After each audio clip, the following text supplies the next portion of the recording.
Hi friends, இந்த வீடியோவில் வந்து நம்ம என்ன பார்க்க போகிறோம் அப்படின்னு கேட்டிங்கன்னா, இப்போ வந்து நம்மளோட கூலி திரைப்படம் வந்து ரிலீஸுக்கு முன்பு வந்து பல கோடி ஒரு வியாபாரத்துக்கு வந்து விற்கப்பட்டிருக்கு அப்படின்னு வந்து இப்போ இந்த ஒரு விஷயம் வெளியாக இருக்குங்க. ஸோ அதை பற்றி அந்த வீடியோ நம்ம டீட்டெயிலில் பேச போகிறோம்.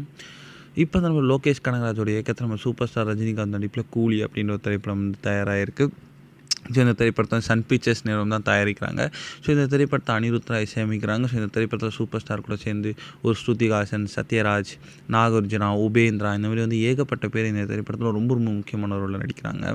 ஸோ ரொம்ப பெரிய ஒரு பிரம்மாண்டமான பட்ஜெட்டில் உருவாகி இருக்க இந்த திரைப்படம் வந்து இப்போ வந்து இறுதிக்கட்ட தயாரிப்பு பணிகள்லாம் ரொம்ப ரொம்ப ஸ்பீடாக போய்ட்டுருக்கு அப்படின்னு சொல்லப்படுது. அண்ட் வருகிற ஆகஸ்ட் 14ஆம் தேதி இந்த திரைப்படத்தை ரிலீஸ் பண்ணலாம் அப்படின்னு ஒரு ஐடியாவில் இருக்காங்க.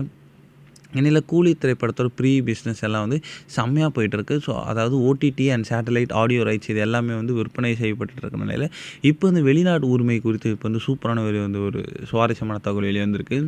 நம்ம கூலி திரைப்படத்தோட வெளிநாட்டு உரிமையை வந்து வாங்க பல நிறுவனம் போட்டிட்டு வந்தாலுமே வந்து கிட்டத்தட்ட 80 கோடி வரை கொடுத்து வந்து இப்போ வந்து வெளிநாட்டில் ஒரு ஃபேமஸான ஒரு உரிமையை வந்து இப்போ வந்து வாங்க தயாராக இருக்கிறாங்களாம். ஸோ இதுவரை தமிழ் சினிமாவில் எந்த ஒரு திரைப்படத்துக்கும் வந்து இவ்வளோ பெரிய தொகை கொடுத்து வெளிநாட்டில் உரிமை வாங்கியதேலாம். ஸோ இதன் மூலமாக வந்து நம்மளோட செம்ம பெரிய ஒரு ரெக்கார்டை வந்து சூப்பர் ஸ்டார் ரஜினிகாந்த் பண்ண போகிறாங்க அப்படின்றதுல எந்த ஒரு சந்தேகமும் இல்லை. இந்த ஒரு விஷயம் சூப்பர் ஸ்டார் ஃபேன்ஸ் மத்தியில் ரொம்ப ரொம்ப ட்ரெண்டிங்காக போய்ட்டுருக்கு.